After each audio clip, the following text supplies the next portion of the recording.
নমস্কার।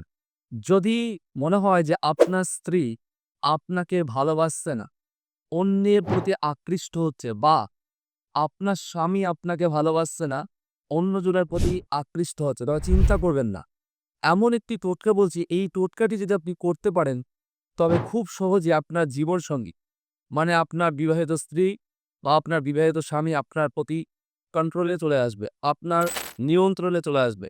এটা করতে গেলে আপনাকে পুষ্যা নক্ষত্রের দিন পুষ্যা নক্ষত্রের দিন কোনো ধোপা, জাতিগত এবং কর্মগত কোনো ধোপার পায়ের মাটি, পায়ের তোলার মাটি যেন তেন প্রকারে জোগাড় করে নিয়ে এসে সেই মাটিটি আপনার জীবনসঙ্গীর মাথার উপরে ছিটিয়ে দেন। যেভাবেই হোক সম্ভব ছিটিয়ে দেন, তাহলে দেখবেন আপনার স্ত্রী বা আপনার স্বামী আপনার নিয়ন্ত্রণে চলে আসবে এবং আপনার বশ্যতায় চলে আসবে এবং আপনাকে আগের তুলনায় অনেক ভালোবাসবে এবং অন্য কোনো সম্পর্কে জড়াবে না।